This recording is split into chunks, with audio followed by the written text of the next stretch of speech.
In Glenveagh we're creating home safely, so the main objective every day is everybody comes into work and everybody goes home. Senior management involvement is the key cornerstone to everything. It provides good leadership for the organisation.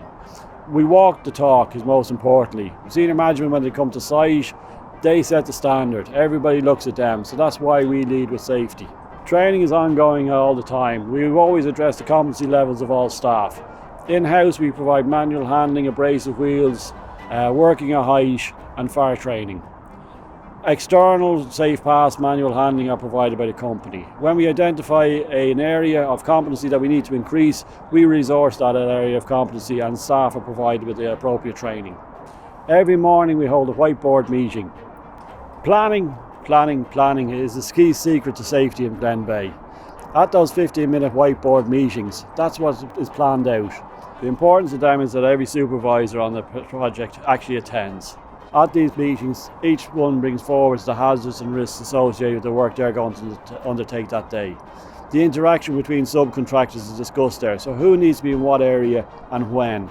If there's any alterations that need to be made to scaffolding, any other works that have to be undertaken, any safeguarding of excavations, any truck movements or deliveries are all discussed at this meeting here. So we can look ahead, and rather than be standing on site looking at a hazard and a risk or coming up with a challenge out there, it's actually discussed in the morning.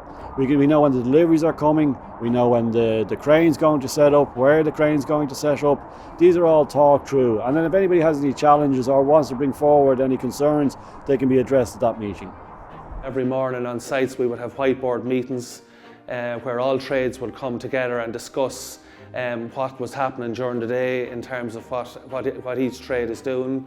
We would all be coordinated together to make sure safety is, I suppose, predominantly at the top of the list.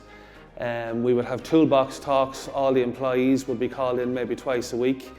Everybody would be made aware of what's going on around the site in terms of, machinery moving around, what's the highest risk, I suppose, for that particular day. And I think that's very important because, once employees are safe and they understand what they're doing, I think everything works better, to be honest with you. They can't emphasise enough how important safety is. And I think that's everybody, although there might be time involved in getting all that type of thing right, at the end of the day, I would have to agree that it is the most important thing. Health and safety is massive with Glenveagh. It should be massive. It's just something that we're all adhere to, we're all tuned into, and it's good on site, but we're always trying to find a better way of doing things all the time with Glenveagh's help. Health and safety is very, very important to everyone, that everyone goes to work and comes home safe. Health and safety is a cornerstone of our organisation. We build on it all the time. We build our safety, we build our quality, and we build our customer satisfaction.